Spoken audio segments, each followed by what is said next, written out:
You know, we have a lot of expressions in the English language. I don't even know what I'm saying. What are we talking about? Where'd that come from? Most all of us use them every day.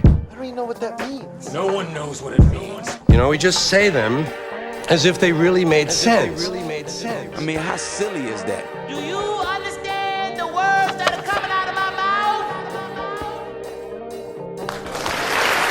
What the f is he talking about? Okay, ladies and gentlemen, welcome to Season 2's GOAT Phrase Bracket episode. I'm getting right into it because we got a full house. No poker, no ABC, no Danny Tanner, no none of that, but full house, man. So first, let me shout out my co-host, my dog, father of the year, 20. What's good, brother? Hey, what's going on, man? I appreciate y'all. I see Myron back on the show, so I'm gonna go ahead and compose myself. Yeah. This rivalry is strong, man. It's a strong rivalry. It's like Iron Man and Cap. Let's keep it rolling. Might as well. Civil War, though. After Civil War, it's like we on the same side, but do we want the same thing? Hey, man, let me just get right into it. Introduce my dog from Detroit, Michigan. Homie, grew up with him. Myron's in the building as well. What's good, brother? What up, dog? I ain't coming with no chaos today. I just want to have fun, 20. Okay. I think it's lying. It's lies. I know he is, bro. I'm not gonna. I fell for it last show. He gonna get me again. Don't let him get you again. Also from the great state of Michigan, fellow Michigander, all love. Little mama in the building with her. Fave is in the building. What's up, Fave? What's going on? I hope everybody's feeling all right on this beautiful morning. Beautiful morning. And last but never least, my dog out there in Germany, from Georgia, from Atlanta. My guy just wrapped up another season coaching in the GFL. Still doing his thing on the Mental Potential Podcast. My man Dre's here as well. What up, Dre? What's good, everybody? Bless. Yes. Highly favored. Oh, man, here we go. It is Saturday. I got a timestamp. It's Saturday, man. I guess that's the real Sabbath, if they say. Anyway,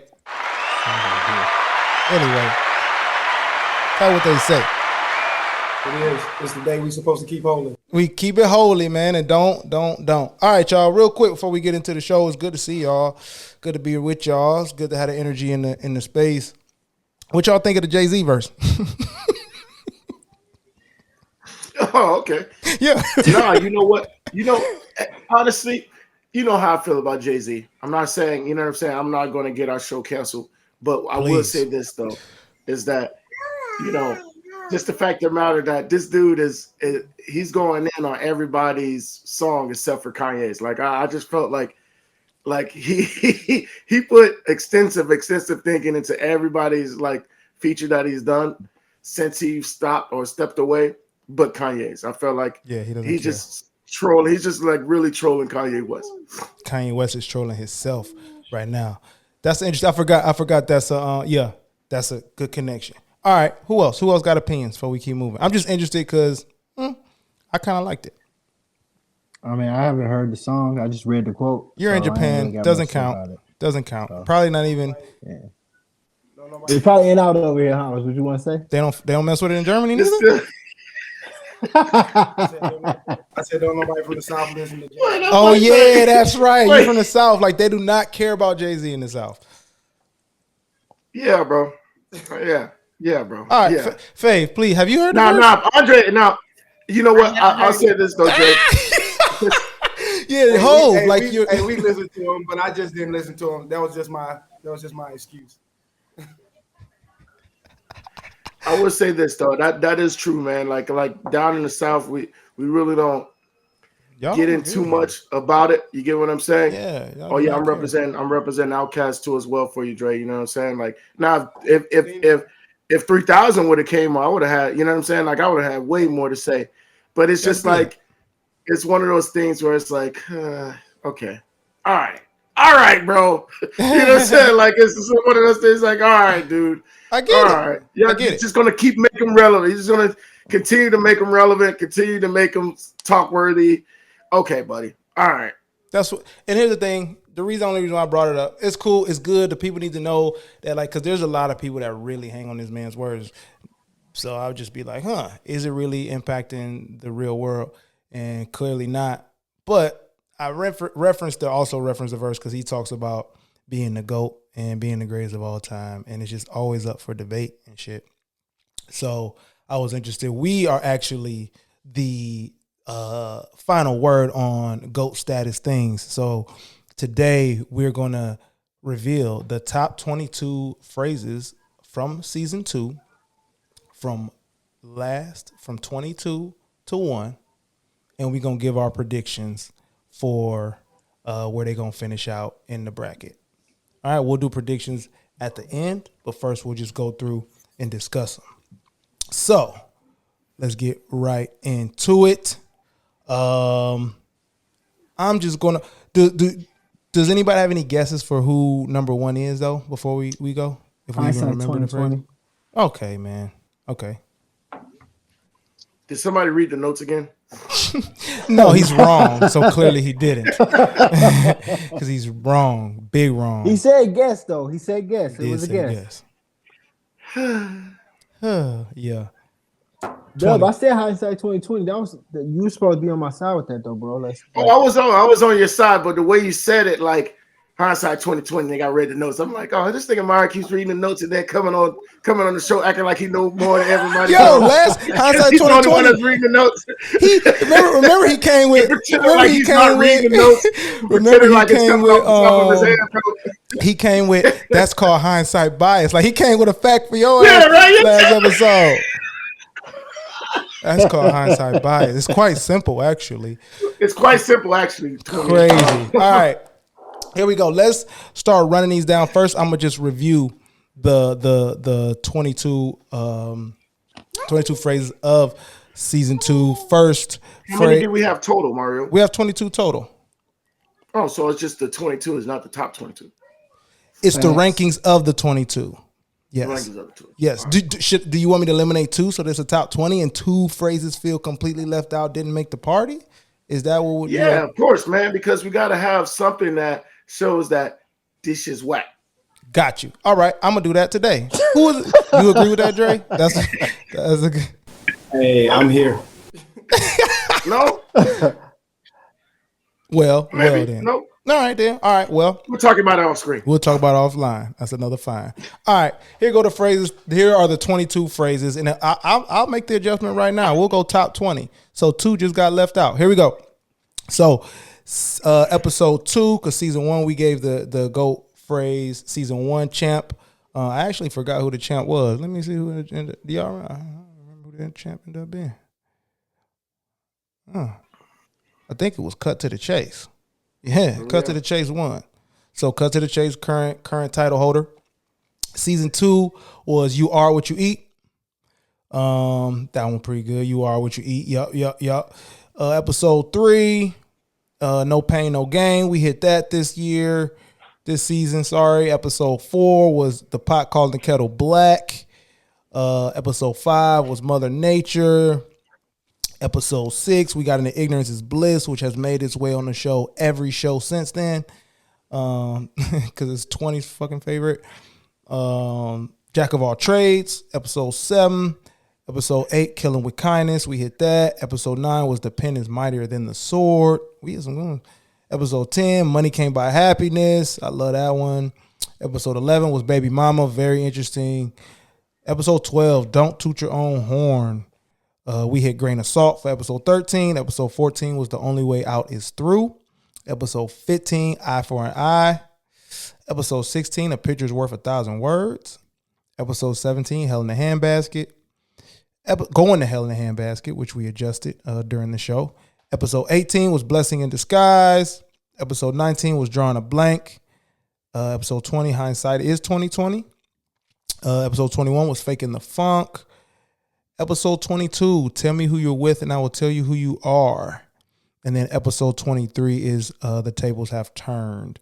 So with all those phrases, here is the rankings of those phrases. Now, these rankings, ladies and gentlemen, are the rankings from the show, okay?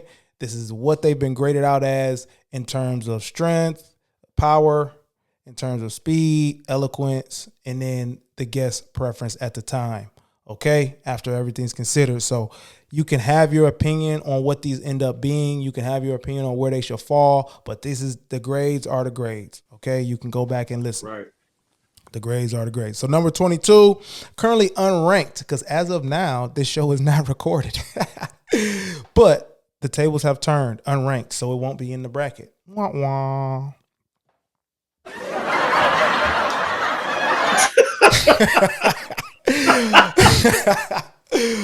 Number 21, finishing with an overall grade of a C-, was tell me who you are, and I will tell you tell me who you're with, and I'll tell you who you are. So I'm gonna break that one down. So we had so many of these phrases like reference each other. Huh? Like you can use all like some of these phrases for the other. Like they connect, right? Yeah, that's like what I started to notice. That one I would include the what was it? The pan called the pot black. Is that? You done mixed 3 episodes, my boy. The pot calling the kettle black, and then you got the pen is Myron like and the the sword. promo now, Dre. You sound like the promo now.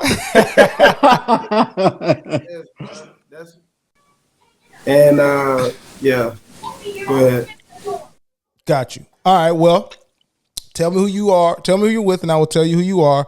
That was when Fancy Bread Miami podcast host Adrian and Edwin joined us. So the meaning of that, does anybody, you remember the meaning of that, 20? It's just like you're a reflection of the people that you keep around you.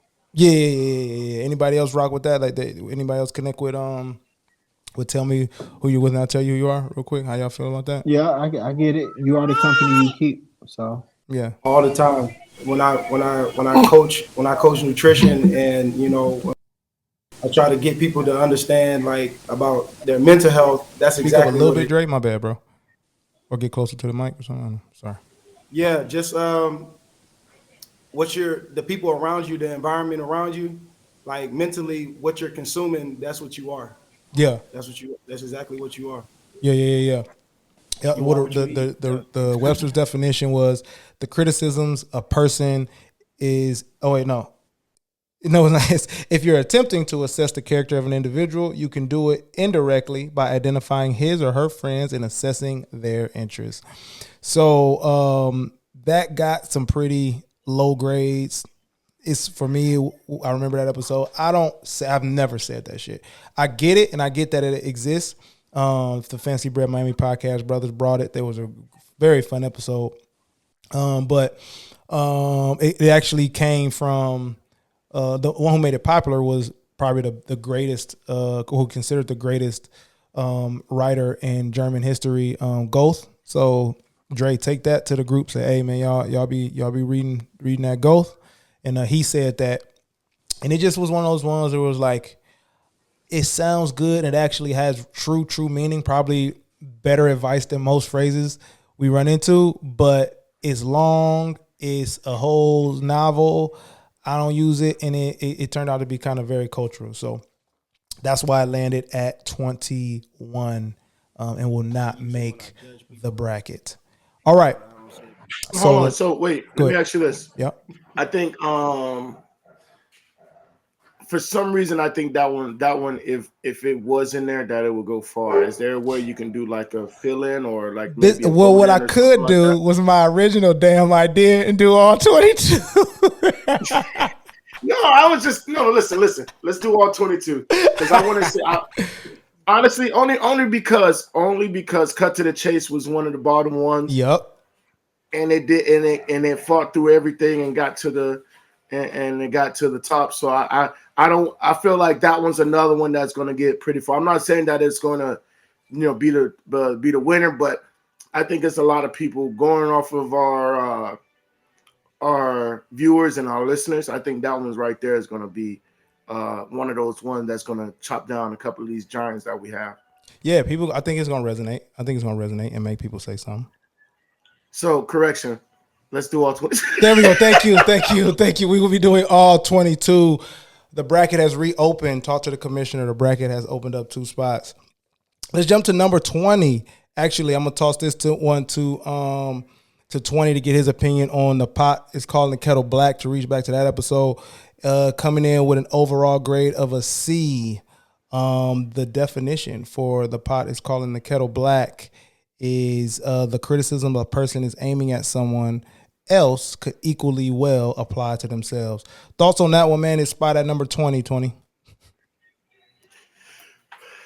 You know, I feel like that's more of a cultural for us. You know what I mean? Like when it comes to like somebody elder, or I don't want to say older, but more of an elder, more of a guardian figure, letting us know that, hey, look, you can't be telling on somebody when you're doing dirt. You know what I mean? Or you can't be just running in the house telling on people when you're the one starting it, or you're the one that's initiating it. I think that's how it kind of resonated with me on some, that I feel like that was the first code for don't be snitching. You get what I'm saying? That was like, that was the first time you heard like from your grandma or your great aunt or something like that. Hey man, don't be out here doing dirt and then trying to tell on people or whatever the case may be. So for me, that's kind of how like that kind of hit me when. What do you feel about it being at 20? Once again, I feel like, personally, my feelings on it personally has nothing to do with the rankings, because there's some things that, that I didn't even use. And that once I got the information about it, it resonated. Got you. In the sense of, you okay, Myron? You got to put the Henny down, Myron. Yeah, he over there. Hey, they go escort him up out the bar in a minute, boy. Yeah, right. In the case of this one, it's like, now how much do I use it? You get what I mean? Like now do I use that often now? And I would say nah. So a little bit more of a lower grade, yeah. But it is one of those ones that kind of take me back to a certain point in my life. Time. Got you. Yeah. Well, hope we'll see how it performs. Anybody else got any thoughts on pot calling kettle black before we move on? Touching your heart. I feel like it should be higher than that. To be honest, why? I use that. That's active right now. When people be, talking about people and they're in the same boat, I'll be like, come on now. Okay, perfect. This is the perfect pot kettle show. Look, so here's what I got. Spider-Man gift. Spider-Man be pointing at himself. That's you, baby. That's you. No. I ain't never put it like that. That's a Spider-Man. That's you. That's you. Listen though. Yeah. Okay, here's why though, Tiff. Here's why. Just to add some context, because when I brought it in, when it was brought to the show, I'm like, okay, like 20 said, it's cultural. Like you saying, hey, it's relevant. It's cultural and it's relevant because folks be out here doing that. But here's the thing: a couple of the notes from that episode is one. It might not even be the correctly translated. Like this phrase actually might not even exist. For one. Leave it to our folks to make some shit up. It was so. This what happened. So this what happened. This what happened though. So it came from Miguel's. Huh? I said people do that to the Bible all the time. Oh, the Bible gets twisted up like, huh? Pieces that, It's the Bible beyond loosely translated. Some of that shit we talking about now ain't even in there. It's not again like that's not in there. So this what happened. This what happened. So Miguel Cervantes introduced this phrase and from Don Quixote, the famous whatever. So first of all, Miguel Cervantes wrote this, and then a translator came about, and this translator that translated this part of the story and created the pot is calling kettle black, so to speak. He was a fugitive from Ireland, excuse me, and he didn't have no skills, and he didn't know Spanish. But he got a job in Spain as a translator, and he became notorious for poor translations. So that brought the grade down because we're like, damn, the phrase is kind of fraudulent. The second fraudulent thing that happened in that episode is that Miguel Cervantes' name, Cervantes, his name is actually Cervantes with a B, but when he wrote his first book, the dude at the printer was like, I'm going to change it to V, and it just stuck. So we was like, yo, this phrase is big fraud, and that's why I got low grade. I get it. It's looking kind of shaky in the light. Yeah, but we be using it. That so one that's gonna, why. that one gonna do well in the bracket though. You think it's gonna be a bracket buster? Yeah. All right, That's a we gonna sleeper. see. That's gonna be a sleeper. Yo, when we went up, when we talked about it, Mario, I felt like it was more of a fake it till you make it story, as opposed to the pot caller to kettle black. Yes. Like when the way you were describing the facts and stuff like that, I was like, bro, this dude is finessing. Like he finessed his way through history to the part one of, like you guys say, one of the most probably used quotes right now when it comes to, hey, like, check yourself. You get what I'm saying? Like, check yourself. And that's probably one of the most go-to things when people are saying check yourself. Realistically, I would say commercially too as well.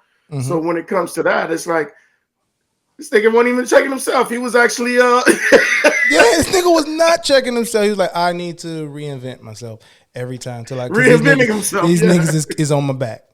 All right, number 19. Number 19, jumping in.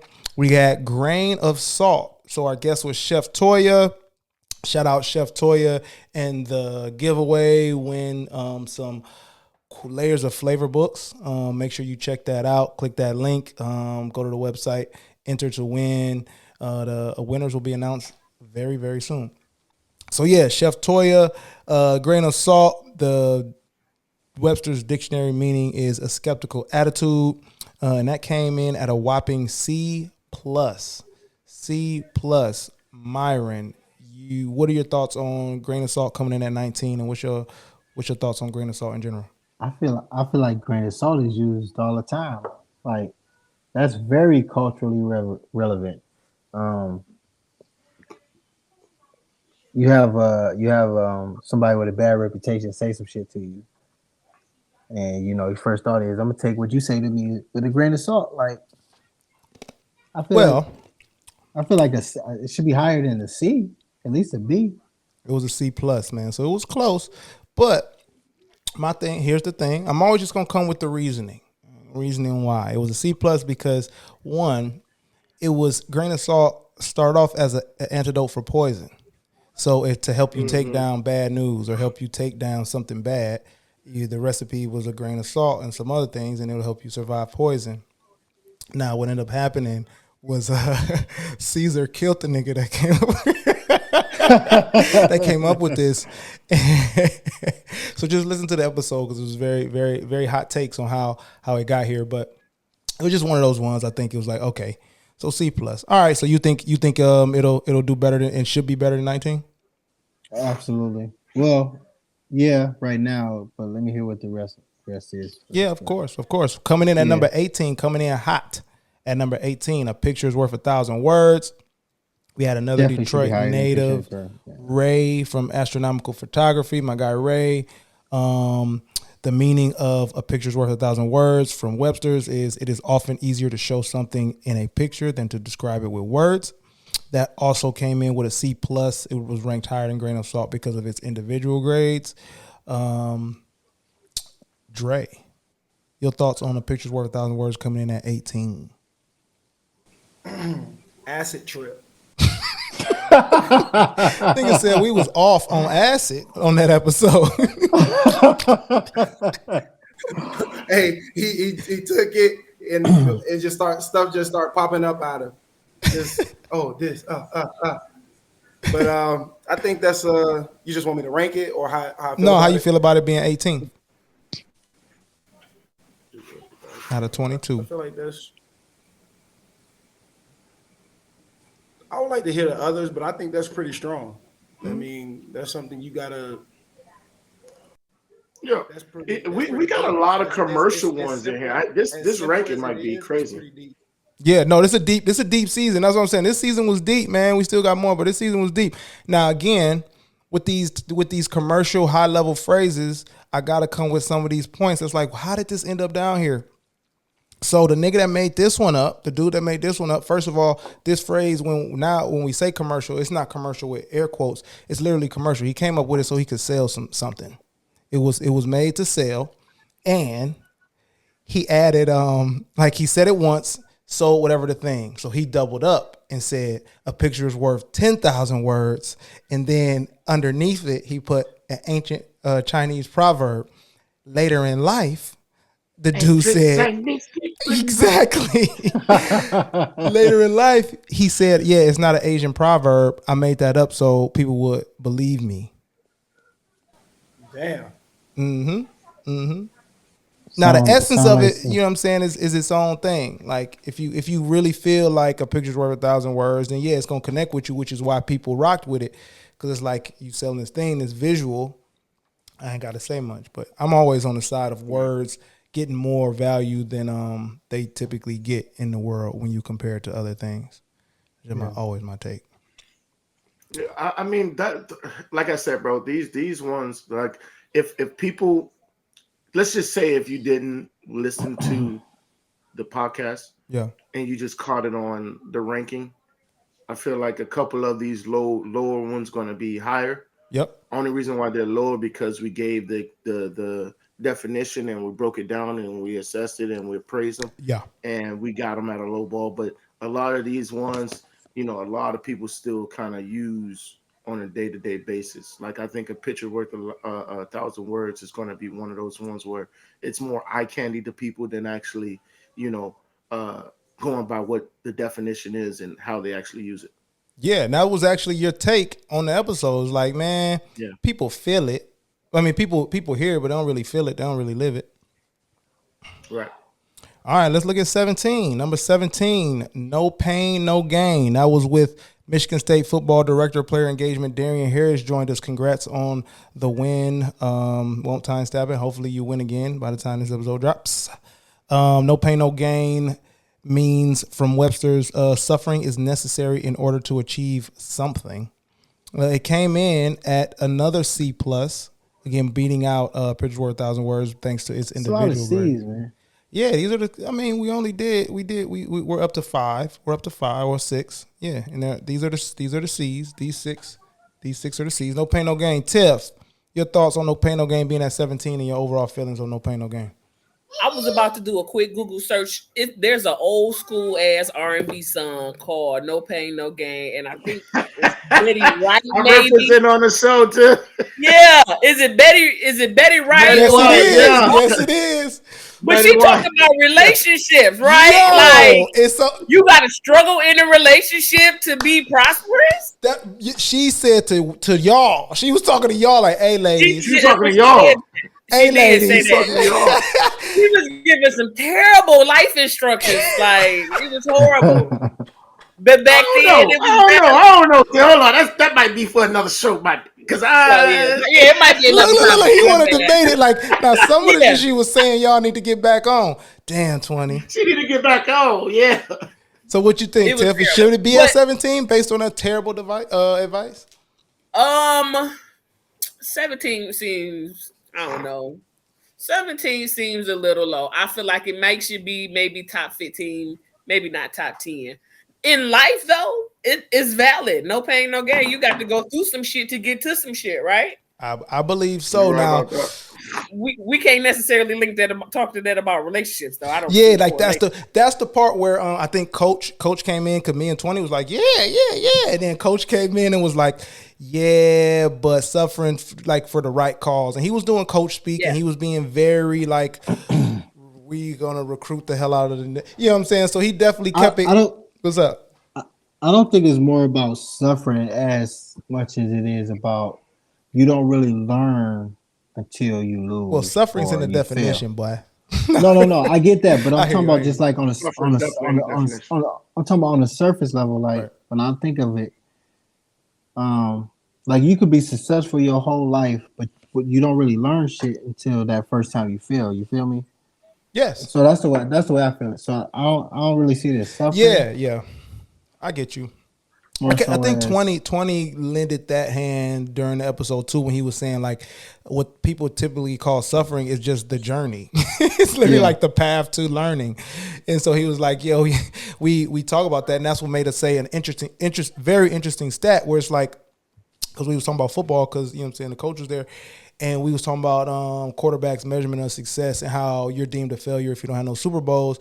And then we did a quick fact check, and he was like, Tom Brady got like what he got 7 of the last 20. You feel what I'm saying? Like, think about that. You know what I'm saying? One guy got so there's only so many Super Bowls that can go around. So like your pursuit of that for the quarterbacks that don't got one could still be considered a success, even though you would consider that suffering, all that bullshit. But I mean, so here's my thing, and I'm very interested in your take on this real quick, Fave. Everybody's, but Fave, we be in the church. Is I don't like how sometimes suffering is overstated when it comes to people's lives in the church, especially like access to God equals suffering. So that's one of the areas I'll be like, with no pain, no gain, or things like that. Okay, so the book says, you know, I can't remember what apostle said. It could have been Paul. He said a whole bunch of shit in there. That the suffering of this world is not comparable to what's to come. You know what I'm saying? So you're supposed to suffer on this earth in order to be prosperous in heaven, or in order to get to heaven even. She don't like that. I agree with her because she don't like that neither. No, it's in the book, and I get it. I get like suffering for God over suffering for stupidness. I get that, and that's where no pain, no gain hits for me. It's like working out. Like you might as well do something that makes sense. Don't fucking do the weird shit that you see on them viral videos, niggas flying upside down with the weight bars. But like, cause you still gonna get hurt. It's still gonna be sore, but you ain't getting none out of it. So I feel like if you're suffering righteously for a good cause, then absolutely. There we go. Okay. What does that mean, though? Ooh, we gonna get far. I'm gonna let this go. We got 2 more minutes of this. I want to hear it. Who got a response for that? Because I want. You got a specific question? What does what mean? What does that mean? Suffering for the right cause. I'm saying if there's a righteous cause, if there's something that's, I don't know, morally upstanding that you want to suffer for, or if there's something, a goal that you want to reach that's for the betterment of yourself, going on strike, family, boy, and you want to suffer for that, then I'm with it. I got like if you're suffering in a way where you're putting in work and it's in alignment, like your actions and everything, and like through this, whatever you're going through is going to get you to a point. Then that's I wouldn't call that suffering, but it might take. Thank you. That's what I'm looking for. That's not suffering, but not going through like toxic shit. If you're going through some toxic shit and think and like I'm just gonna suffer until I make right, and that takes teaching, that takes guidance to like not suffer through toxicity. I get that, and I appreciate you naming that.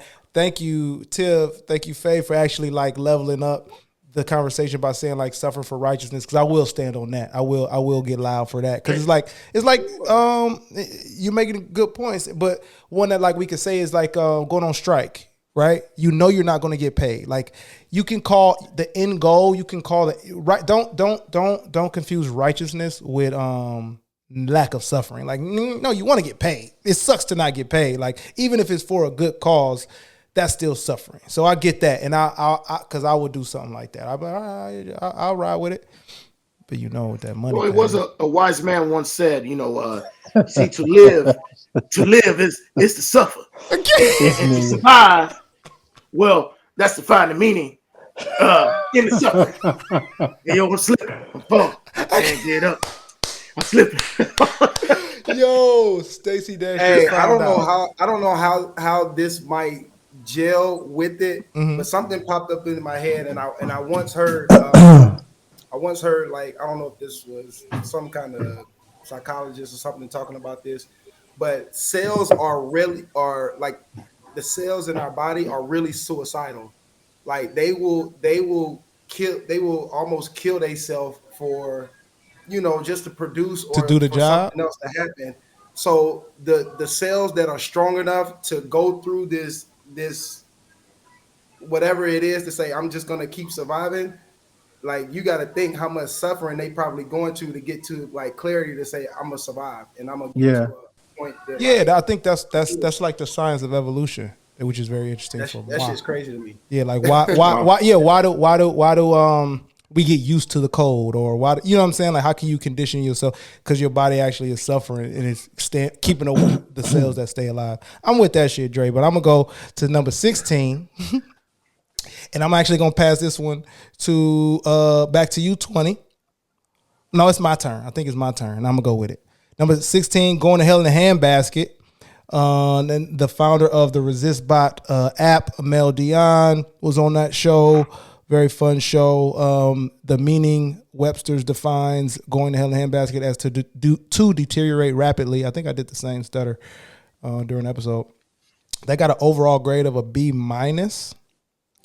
And from my recollection, it was taken as fun and games. And then when we got to the origin and learned it, it was like, oh, people were just using this to try to handcuff people. Like any old thing will have you going to hell in a handbasket. And it was usually from like crooked past or priests. It wasn't pastors at the time, priests from back, you know what I'm saying? They were just saying like any old thing.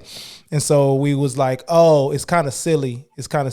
But it actually works a little bit. So we gave that, it came in at a B minus. Any thoughts before we move on?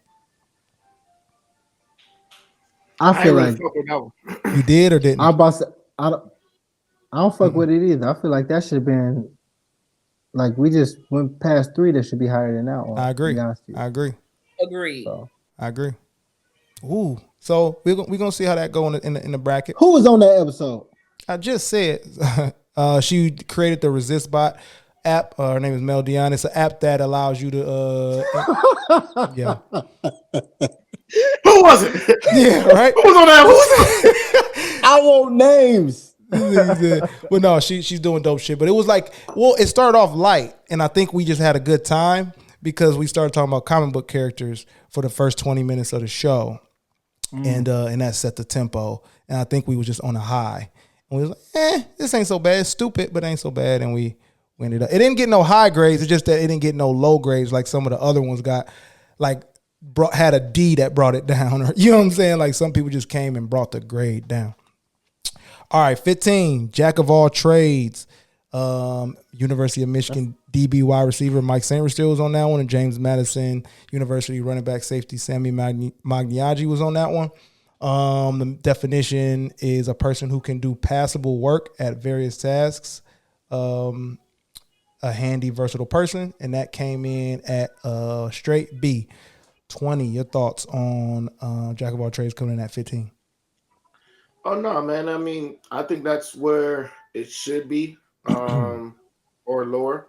That was one of those things that we all, was behind until we found out the definition, and that passable, when you put that passable in there, I think it kind of like brings it down a lot. Yeah, so I think it should be right where it is or a little bit lower. Gotcha. That's not the full saying, right? Yeah, so the full saying came over time. Is what we found out in the show. Yeah. What's the full saying? Let me go to it. You can try to throw it out there, Myron. I'm gonna go to the official. It's a jack of all trade is a master of none, or something like that. Something along the line. Yeah, but it's a little bit more than that. It's damn. Nigga, if you don't know, don't be trying. Yeah, nigga said no. That's not it. But hold on. No. That's not what I wasn't trying to correct. But what's up? I do know that the way people say it and the way they use it is not the way it was introduced. I read about it a while back. Like, because a lot of people say, "Oh, you're a jack of all trades," but that means you're not a master of none. Like as a negative connotation. But it's not supposed to be a negative connotation if you go into the full like saying of it. I just can't, off the top of my head, I can't think of what it's supposed to be. No, you're right. So somebody be like, yeah, man, I do this, I do that. You be like, boy, you a jack of all trades. Dap them up and be like, yeah. I just gave you a passive ass insult. No, it started off negative and has gotten over time gotten less negative. It started off very negative. It was from a dude that was hating on Shakespeare when Shakespeare was coming up. He called him basically a jack of all trades, master of none, and it was like implying that he's doing a bunch of all the things in the playwright that a playwright would do, direct and all that stuff, but he's not very good at any of them. But really, Shakespeare was coming at his neck. He was coming for this. You know what I'm saying? It was like LeBron hate for real. It's like he can do everything. He can do everything. Well, he can't do nothing great. He can do everything, but he can't shoot. Yeah, that's what they do. Everything, but he can't do. So how are you doing everything, bro? Yeah, like exactly. So that's how that got up in there. All right, number 14. Let me get back to the list. Number 14, Killing with Kindness. This one's so funny because y'all not gonna guess the origin of this. The meaning is to cause a discomfort to someone by treating him or her in a way that is extremely kind or helpful. The founder of the School of Radical Healing, Adria Moses, another Detroit native and current resident, came on this show. It got an overall grade of a B. Myron, what's your thoughts on Killing with Kindness? Landing at 14 and in general. I don't believe in killing people with kindness. I'm petty. I'm spiteful. Jesus. So. No, look at the other Libra cracking up. Look at the other Libra cracking the hell up. Like, I'm just saying. So that saying has never resonated with me. That saying has never resonated with me. So, I mean, but you still kill though. It's still kill. It sounds with like kindness though. With kindness. So when I hear killing with kindness, that means I gotta be nice to you when you been an asshole to me to make you feel bad. Are you interested in the origin of this? I hear you. I'm not gonna let you go on this rant and incriminate yourself, brother. No, I'm gonna incriminate myself because let me show you where my DNA is in the house. Exactly. I want everybody to know. I want everybody to know. I'm not killing nobody with kindness. Like, you gonna be an asshole, I'm gonna be a bigger asshole. Period. That's just what that is. So that's so great. That's is that the scales balancing it out? Yeah. I'm on the other side of the scale. Well, come on, that's really what I'm saying. It depends. Nah. Give me the other take. Please give me the evolved Libra take. I'm saying in certain situations, I have found myself killing people with kindness. In certain situations, not a lot. Not a lot. I'll give you that. It takes discernment. Yeah, it worked because on the other end of that, if you want to be an asshole, I can show you that. Queen asshole. What you want to do? Do some petty shit. Look, with it, okay. Smoke. Hey, Choo-choo train. Sometimes you gotta be bigger than the other person, but you ain't gotta like overdo it. You know what I'm saying? But I don't know. I like the killing with kindness connotation though. Like I like that. I can get behind that in certain instances. Oh, you're so cute. You go low, I go to hell. You crazy. Listen though. Like maybe because I'm trying to emphasize the kill part here because the origin comes from monkeys, right? The origin comes from monkeys and how they travel the land, and the more monkeys in the family, the more the mama has to do. The father monkeys are going around protecting, beating niggas up, also impregnating anyone. So in the pack. So now the moms hold the monkeys and hug them. And sometimes they hug them so tight that they die along the journey. And so English observers. That's exactly how it was, Tip, when he was going to this house. So English observers were like, are they doing this on purpose? Like, are they like trying to kill their kids with hugs, with kind? And they started to say like, kill them with kindness like the monkeys do. They're young. Is the full phrase. Kill them with kindness like the monkeys do. They're young. And that's then what this nigga Mario goes on is talking about like, because they can't. So what they do is they smother them because they can't keep up with the pack. Because it sounds like, damn, Mario, like what the hell? What the hell? And then we had to decide, and I'm gonna pose this to y'all. Then we had to decide: is it an accident or not an accident? What do y'all think? Do you think they're killing them on accident with the hugs, or they're like, I'm gonna get this one out of here because they slowing us up? What are your thoughts, quickly, the three of you? Well, if they're killing them on purpose, they ain't killing them with kindness. So the hug they're definitely killing them with kindness because of the word kill, bro. No. Hear me out. Is when we used to get whoopings when we was little, and they was like, I'm doing this because I love you. Yeah, but exactly right. But you weren't killing me though. You weren't killing me though. What I'm saying is, if you hugging me out of love and you kill me by accident, then you killed me with kindness. But if you hugging me to kill me, you're not killing me out of kindness. You're killing me because you hate me and you don't want me. That's not love. It wasn't hate. It was getting through the pack. They doing it because they love you. Yes. Yeah, bro. Because they could have fed you. They could have fed you to a jaguar. Yes. Or drowned you. Yes. Or drowned you. They could have drowned you. And for that yelp. Exactly. But instead they waited till you were asleep and just rolled their big ass over on top of you. Just rolled their ass up on top of you. I think that's more kinder. I think that's kinder. I think that's a little leave you to the jaguar. Or you just waking up, wondering where the pack is. Exactly. Like, where everybody some kindness in that, brother. They don't want to leave you behind. So let me just. The squeeze. Go to sleep. Go to sleep. Go to sleep. Go to sleep. Exactly. All right, number 13. Exactly 13. that. 13. The only way out is through. The only way out is through. The founder of the Monarch brand, D. Lee, again a part of that awesome giveaway. The Monarch brand premium hair and scalp butter. I fuck with it.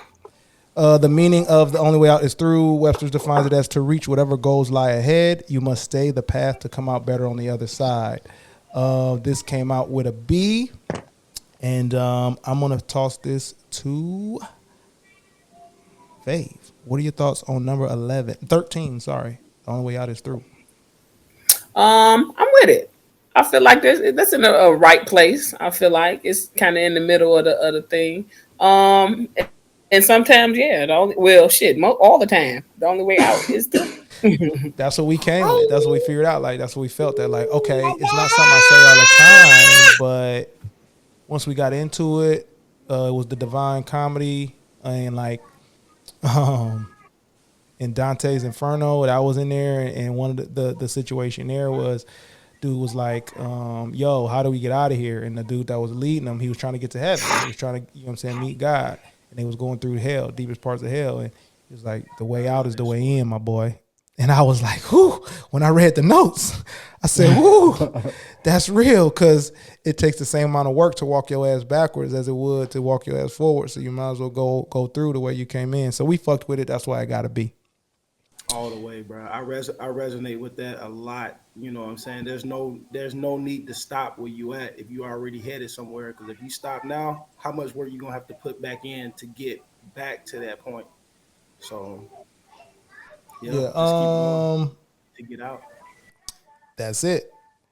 Number 12. Hold on, let me get this text off. Number 12, I for an I. This coming for you, Dre. I for an I. Northern Illinois DB CJ Brown had a great first game. Western Michigan DB Anthony was on that show as well. The meaning of I for an I, people should be punished according to the way in which they offended. That came out with a B. Dre, your thoughts on I for an I landing at 12? I thought that was Confucius that said that. Confucius, but let me see. Let me go. I don't know, but hey, I think that should have a. I don't know.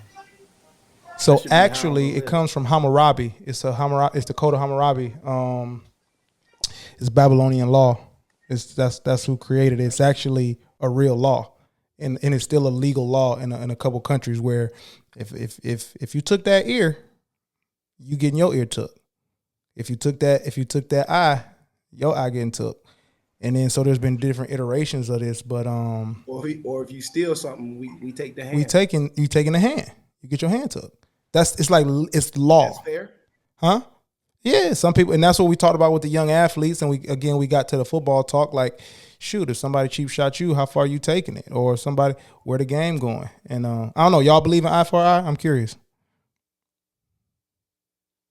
I can't hear you, Myron. I cannot hear you. My bad. Can you hear me now? Yes. Yeah.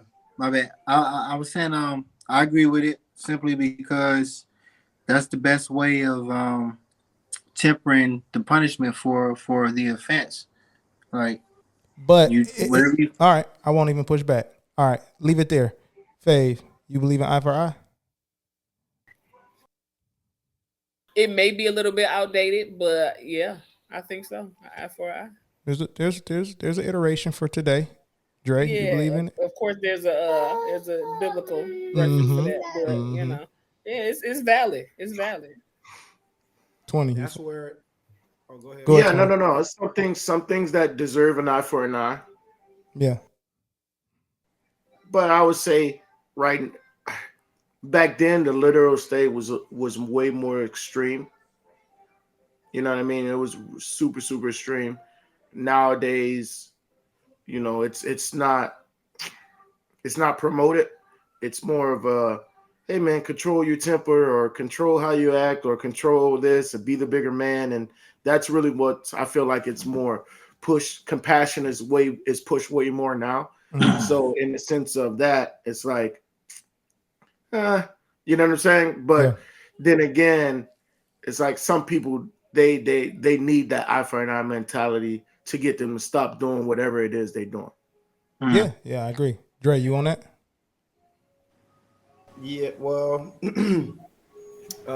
I think the U.S. the U.S. law system is like the exact opposite. It's just you do it, whatever. We'll find out, but it's only proven if if this guy sounds better than this guy, and if it was straight cutthroat like that, like an eye for an eye, or the law is the law.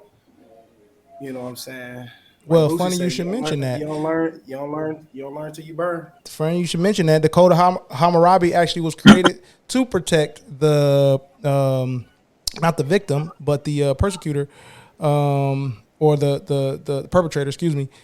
So that it's just due process. So he was like once Hammurabi Code came in, the eye for eye became law. Then dude was like, hey, now we got to really assume innocence until proven guilty. So that's actually where this came from. And that's why it's still kind of law, but we got a lot of fluff around it. All right. Number 11. So real quick, I'm about to go install a car seat so my kid can go. And, got you. Favor me.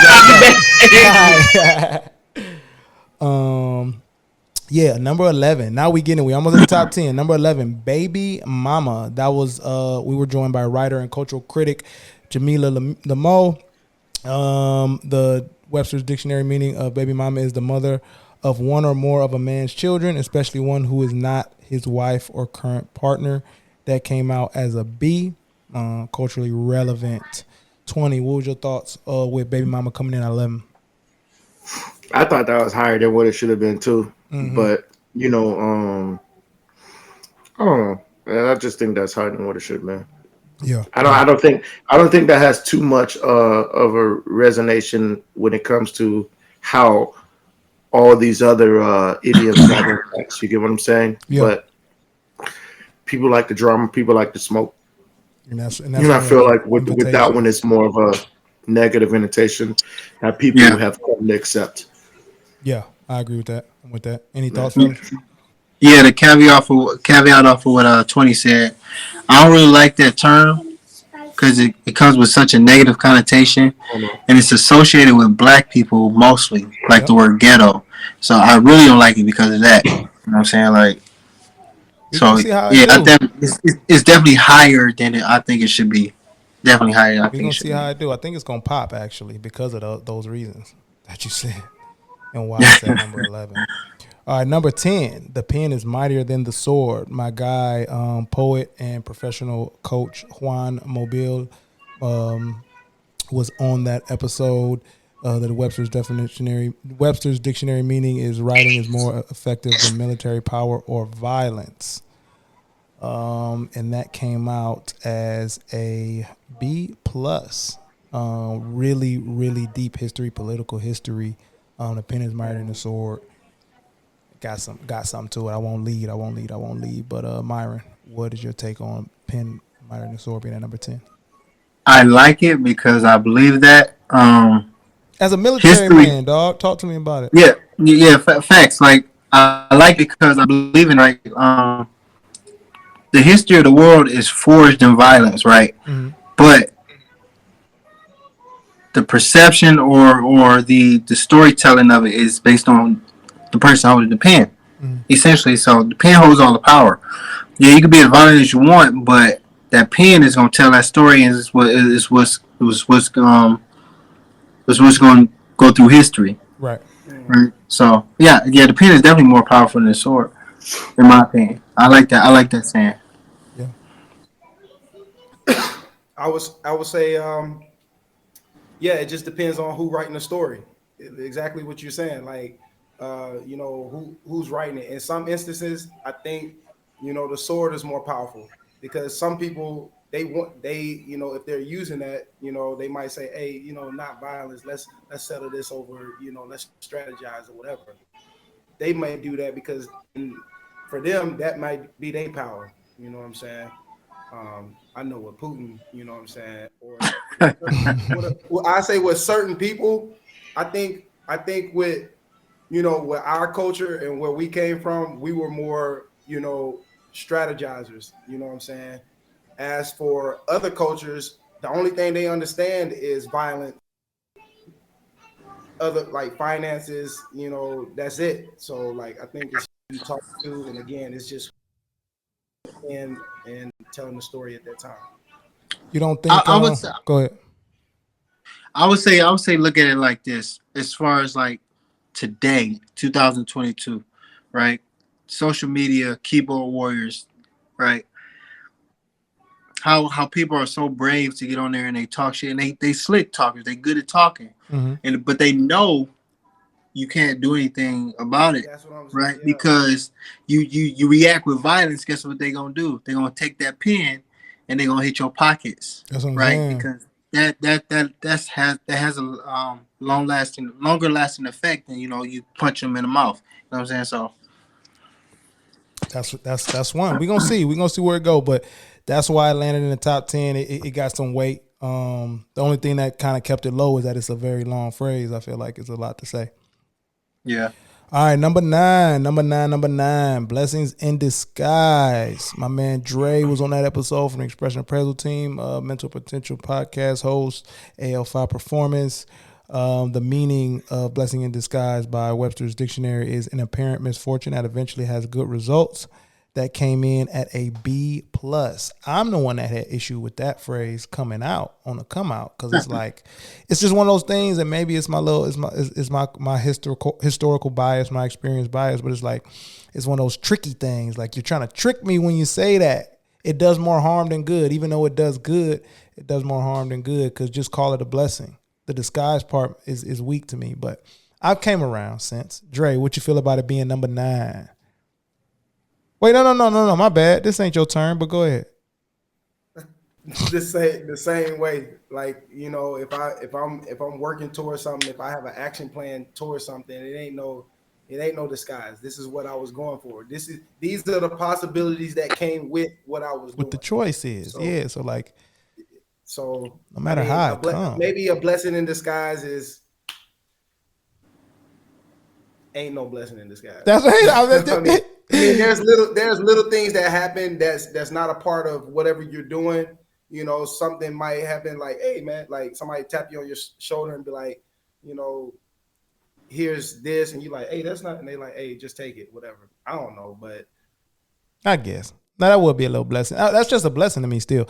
2020. What's your thoughts on blessing in disguise coming in at 9?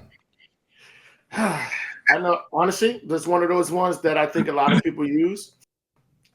Just because, I know you don't fuck with it, but just because, we know, you know what I'm saying? Like it's just one of those situations where a lot of people use it. I think it's going to be one of the popular ones too as well. Likewise, I think so too. I think it's going to go. We got the next one. Hindsight is 2020 coming in at number 8. My guy Myron was on that one. Expression Appraisal Team member, Sergeant Myron. The full knowledge and complete understanding that one has about an event only after it has happened. Although Myron had issue, we came out with a B+. It goes and has good history. It's kind of comical. Myron, where do you sit with Hindsight is 2020 coming in at number 7? It's 8. Sorry, 8. Jesus. Hey, my opinion is the same. It's you a think good she phrase. Should be 8 though? No,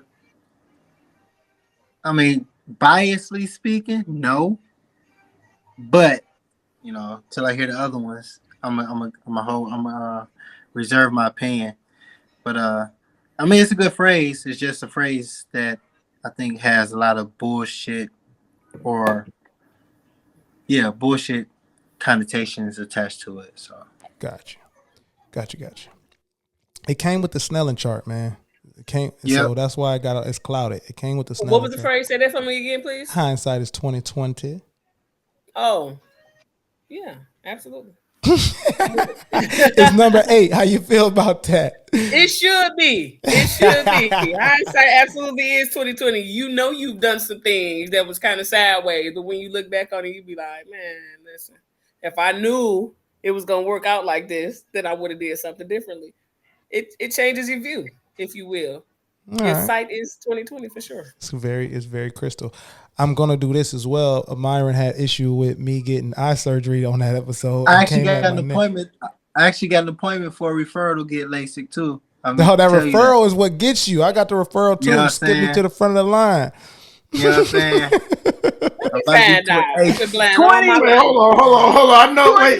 What's the saying, bro? What's the saying? We had to have a saying for something that Myron just did, bro, because he was giving you all the smoke about the LASIK, and now he's like, actually, you gotta be. He was on my back, dog. Look at the archives. Please look at the archives.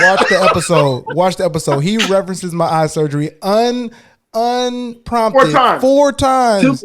Wait. To be fair, Mario started the episode flexing.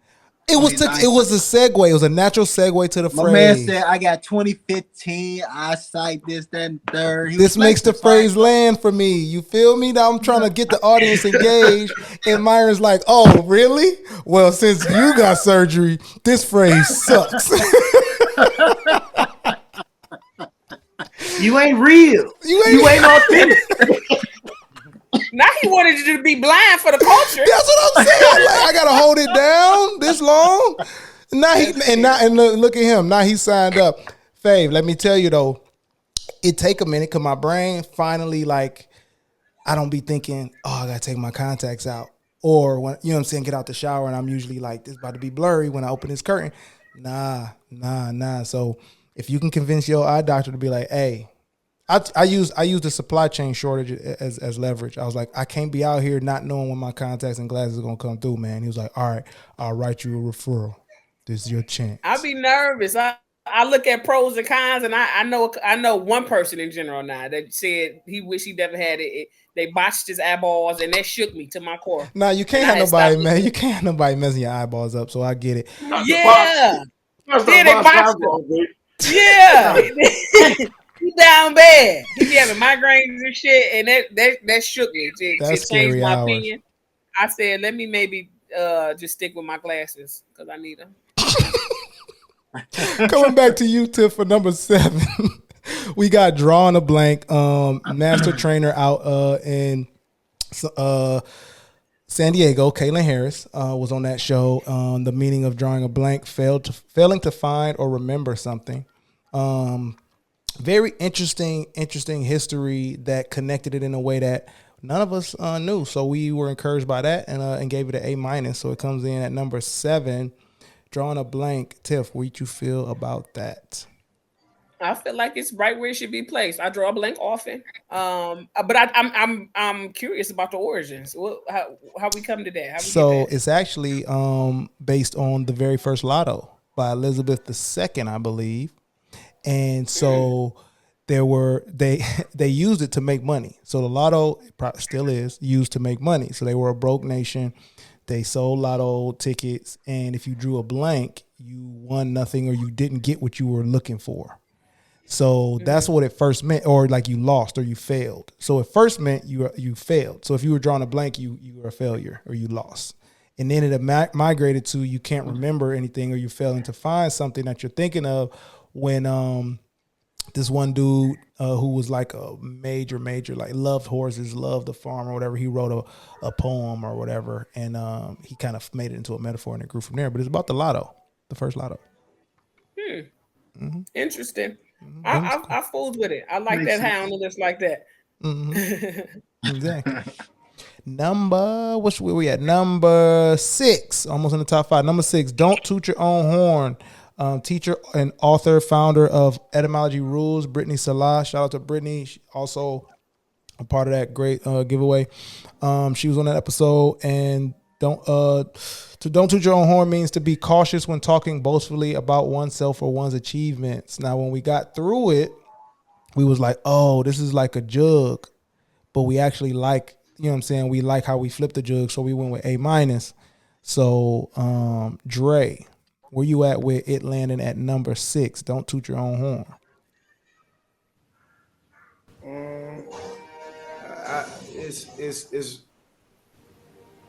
It's kind of weak to me. All right, but I think that it still holds a lot of weight. because especially when you are dealing with human relations, you shouldn't be out there boasting or bragging about yourself. Stay humble. You let your work speak for you. But yeah, I don't think it's anywhere in top 10 or anything like that. So That's interesting. I came in with a completely different take. Go ahead, Myron. Can I ask the question? Yes. Are they talking about don't be arrogant, or are they saying to be humble? Because that's two different things. I hate faux humility, like hate with the H. To answer your question, the definition is to be cautious when talking boastfully about oneself or one's achievements. So no. So I got that. So I'm saying when you say that though, are you telling me to be humble? Or are you telling me not to be arrogant? So this is my take. This is why I was opposite of the general advice, which is don't toot your own horn, because of the sayer. What we found out, the typical sayer of that, the typical speaker of that phrase is someone talking to the have-nots, a haver talking to the have-nots. And so you don't ever give them a chance to boast, toot, but you got everything. You don't announce your achievements. And I'm like, no, we need more of that shit. We need more of, I did this thing, y'all. Y'all should know about it. I did this thing, y'all. Like, we need more of that. And so that's where I sit. And then the only one in history, it was Warren,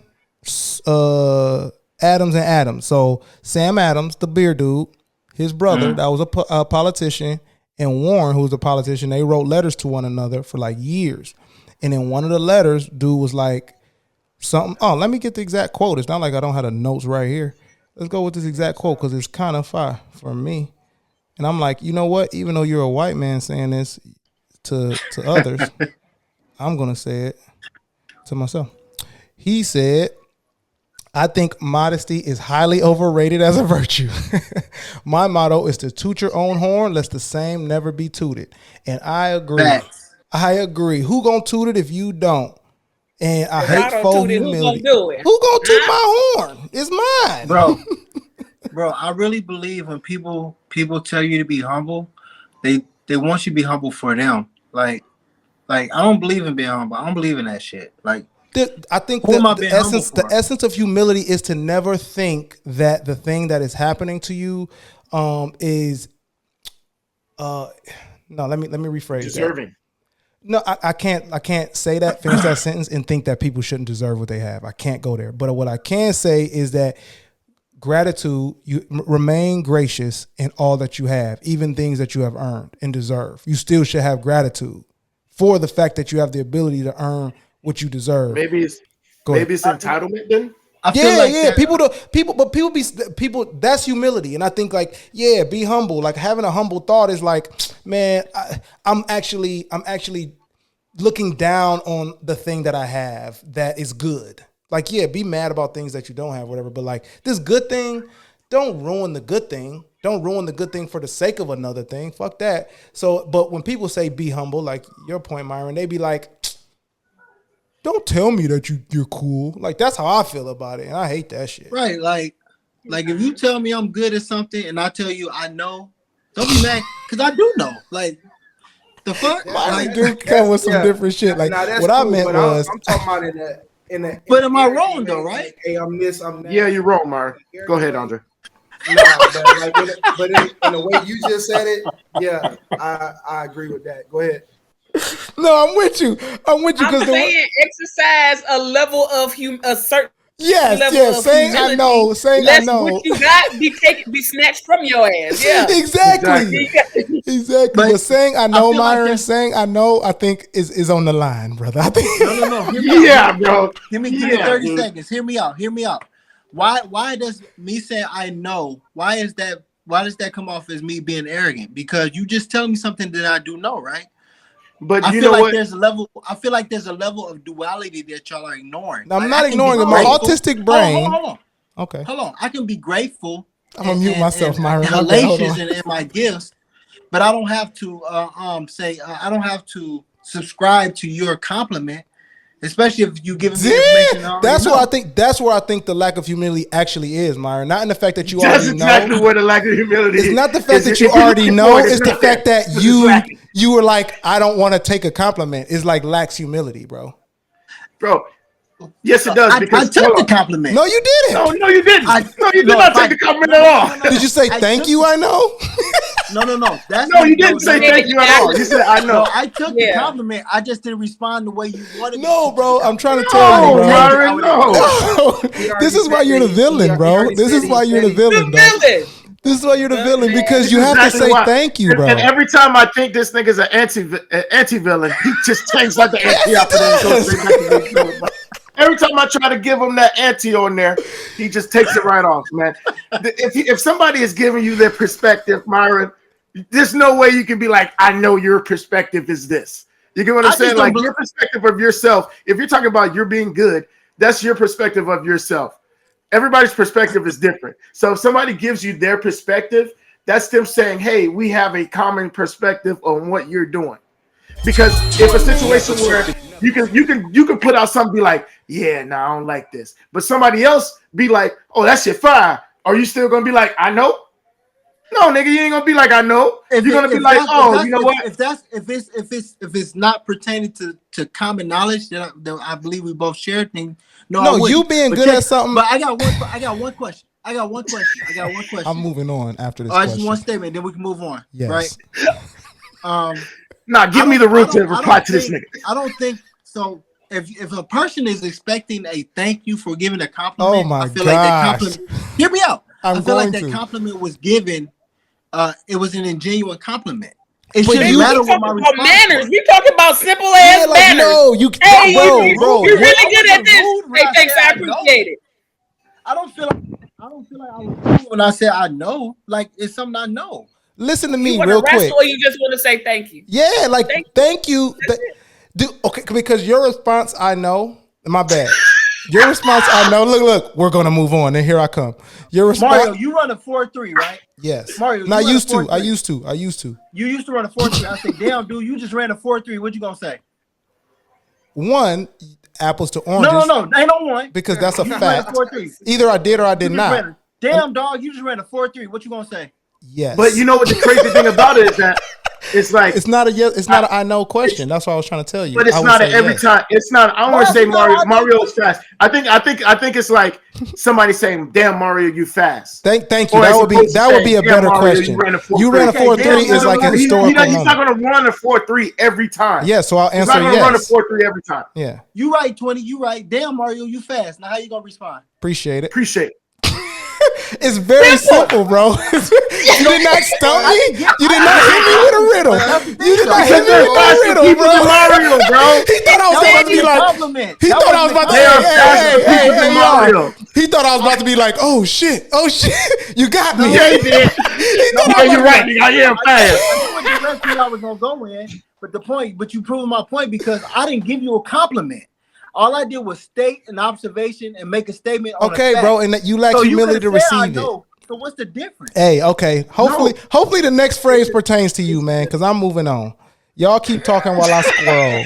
Okay. Damn, Myron, you fast. I know. I know. Like, damn, Hey, man. shit. Fuck you. That's why nobody remember your name. The fastest Yeah, nigga I know. nobody asked to race. Yeah. Exactly. Nigga out Don't here invite fast. that nigga. He knows he's fast.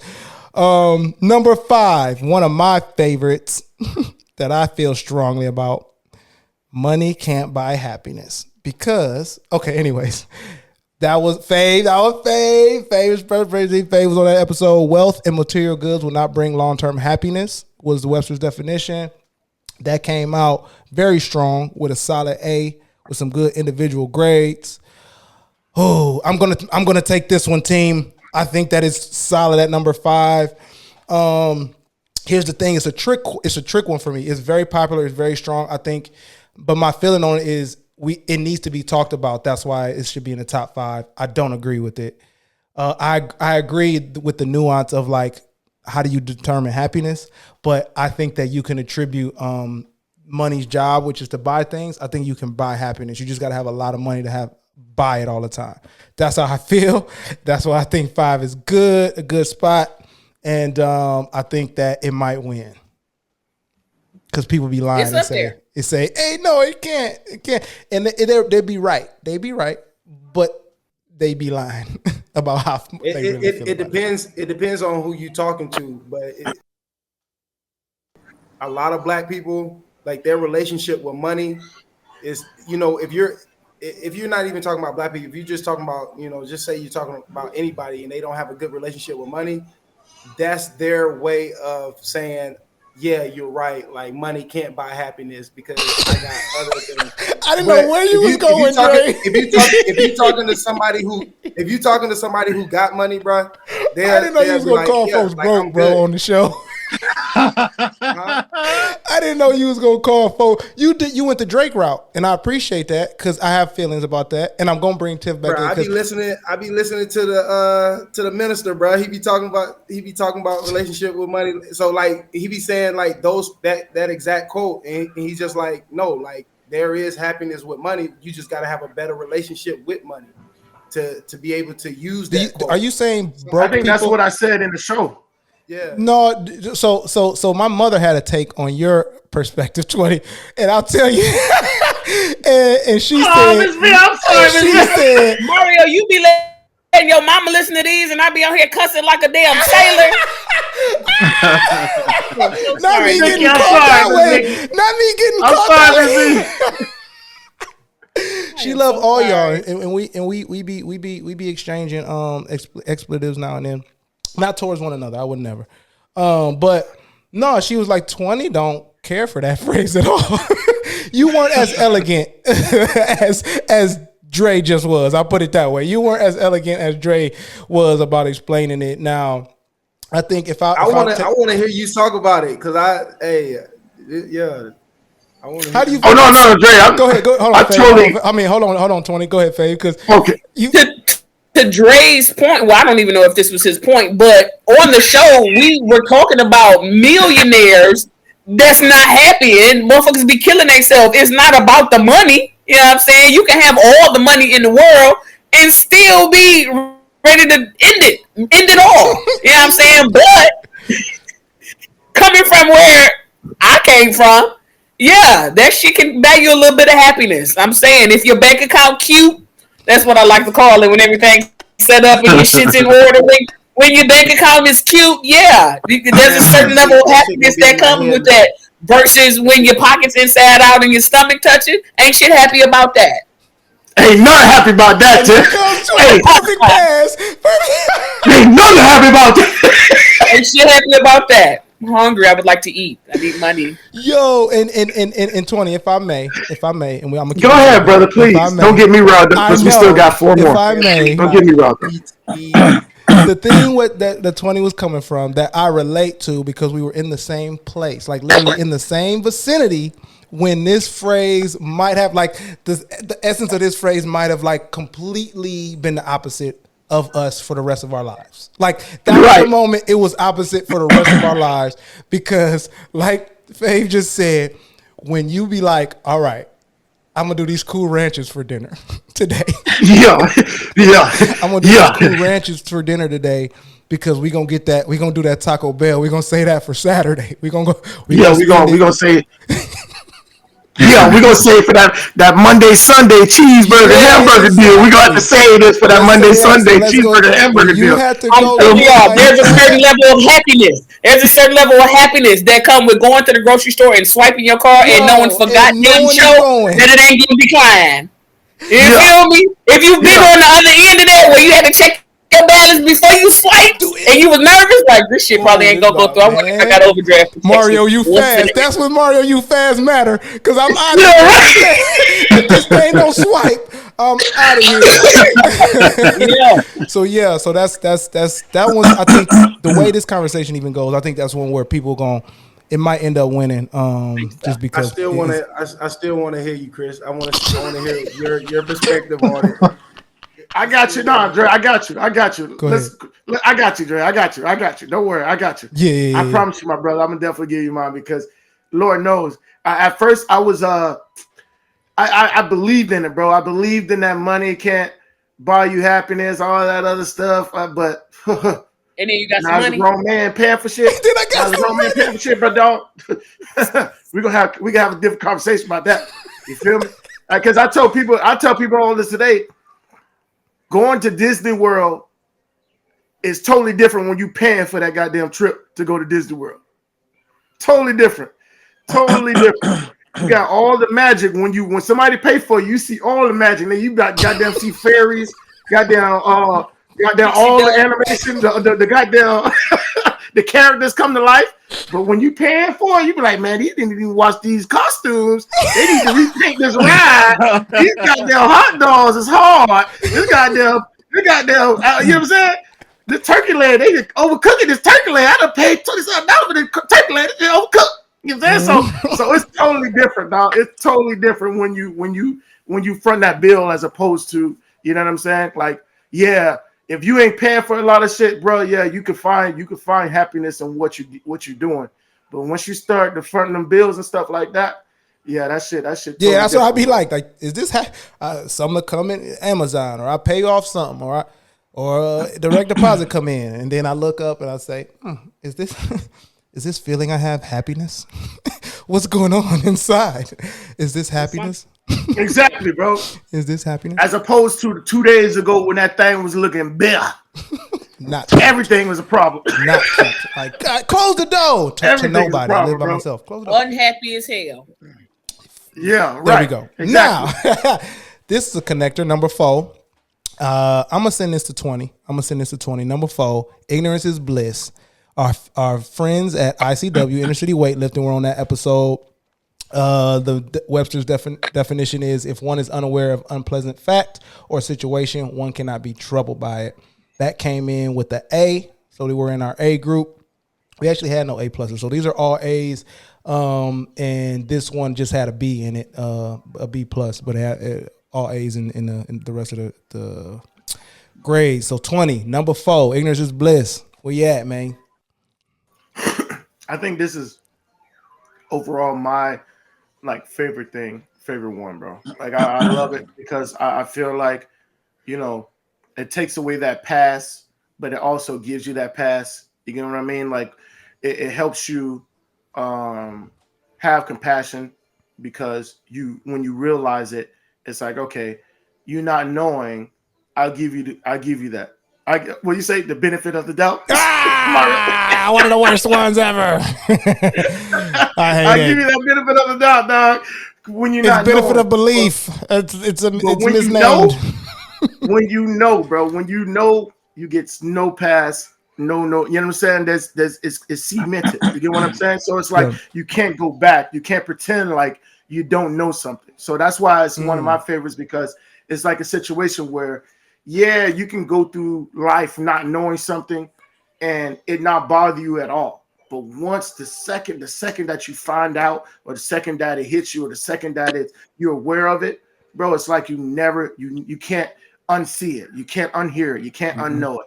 Mm-hmm. And I like that aspect because it's one of those ones that actually checks you too as well. All as you can see, all my favorite ones are ones that are either checking you or checking me.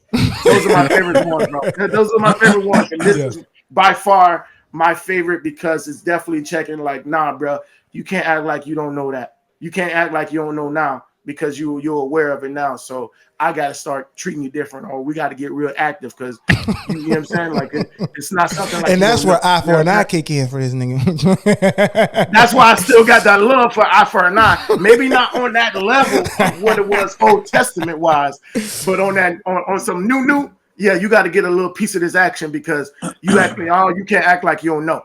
Got you. Any other thoughts, y'all? Number 4, ignorance is bliss.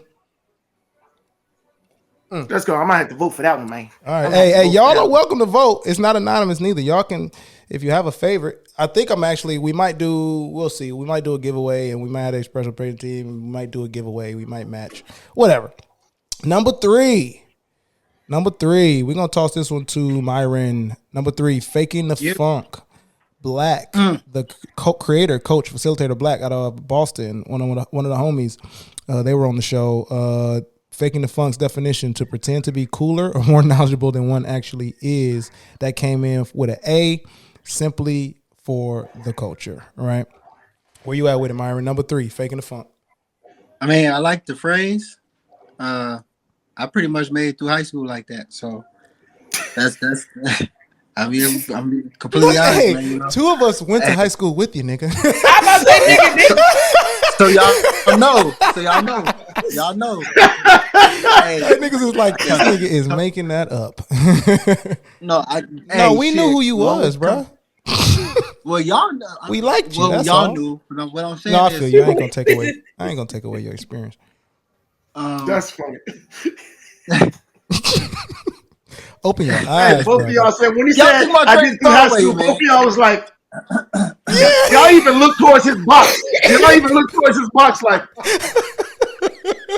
like, but no, what I'm saying is, hey, I feel like some people that's the best way to get through life sometimes, man. Like to avoid being miserable or avoid being, you know what I'm saying, feeling the way. I mean, I know that's real. Not to sound morbid, but that's the way. Oh, hey. okay, good, because he was sounding morbid. He was sounding real morbid. We lost Myron, y'all. For those that can't see, though, because where we was going with that, I didn't. I think he was taking it to heart. I think that mean people putting on, pretending to be. So somebody so let me. not. I low key want to wait till he come back, but I agree. Yeah. That's what it means, and it comes from. It was created and popularized by Main Source.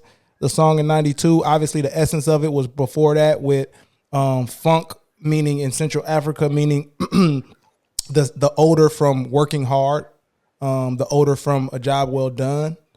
So it wasn't negative, huh? Yeah. So if actual stank. Okay. Yeah. Y'all kicked the nigga out. Man, what happened? Y'all ain't like what I was saying? Get this man off the ground. Being morbid, bro. You was being morbid in Riverside. No. But Myron, I feel your take. I love it. I'm gonna give you the origin so that you can relate it, because Black kind of came with that. Black more so came with faking the funk in the positive lens of like having to be or try to appear cooler or more knowledgeable to survive.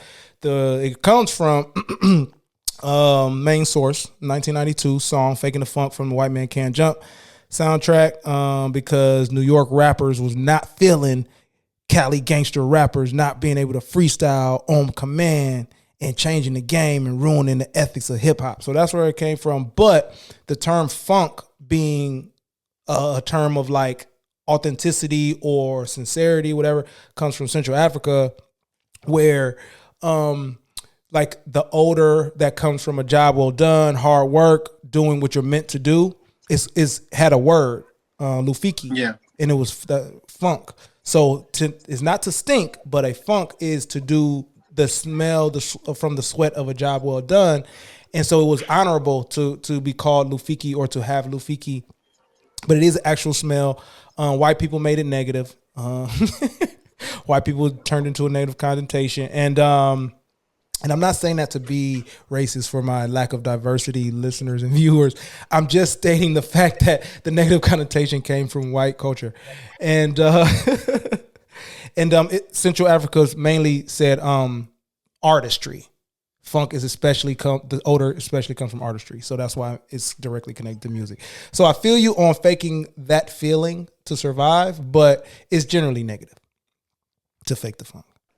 No, I don't disagree with it being negative. I'm just saying that I relate to it at all. Well, you're a successful brother, man. I'm proud of you. Moving on. Mm-hmm. I knew that'd get you. You hate compliments. Number 2. I know I hate compliments. I knew it was gonna be you. I knew it was gonna be 20. All right, number 2. I think it was his first episode. Let me not. Number 2, You Are What You Eat. Chef Sue Ellen Drummond. Shout out to Sue Ellen. About to drop a baby. God bless her. She announced it right after our episode. It was kind of cool. You Are What You Eat's definition: to be fit and healthy, you need to eat good food. We get that all A's based on the history. It was mostly sincere, except for one dude came through and tried to make a profit off of You Are What You Eat. But it was about classism too, Mario. And then it became into more fit. Like that was one of the ones that kind of stuck with me too as well, because like I always looked at it and perceived it to be something about like the fitness community, but like hearing that it started with classism, it started with, you know, poor and rich. You get what I'm saying? Like that right there kind of made it more powerful for me because, you know what I mean? It was a tool to kind of like reform, I would say. Yes, I would agree. If that's the word to say, like it was meant to use as a tool to kind of reform people. So it was like, damn, you know what I'm saying? Like that kind of takes it away because ignorance is bliss. So once you realize what it's been used for, you know what I'm saying? You can't really use it for anything else but what it was meant for. Exactly. That's why I don't throw the baby out with the bathwater. Dre, what you saying? Yeah, I was asking, where did it come from originally? Let me get you. The spreadsheet is in my hands, my friend. All right, so originally it comes from a French lawyer, Antoine Brelat-Savarin. He wrote a book called the it's in French, guys. It's about the physiology of Degout, meditations in gastronomy. We found out gastronomy is like the study of like the finer things. And he said, tell me what you are, and I will tell you what you eat. So he was a French lawyer and politician. So saying this, and it was basically like he created a protein-rich diet, and it was foods that only the rich would have, foods that only people that owned land would have.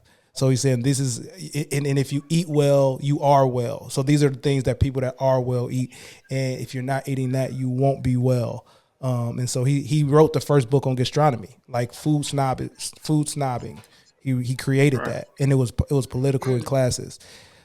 So if you eat good foods, which he deemed good, you are good. If you know what I'm saying, that's where it went.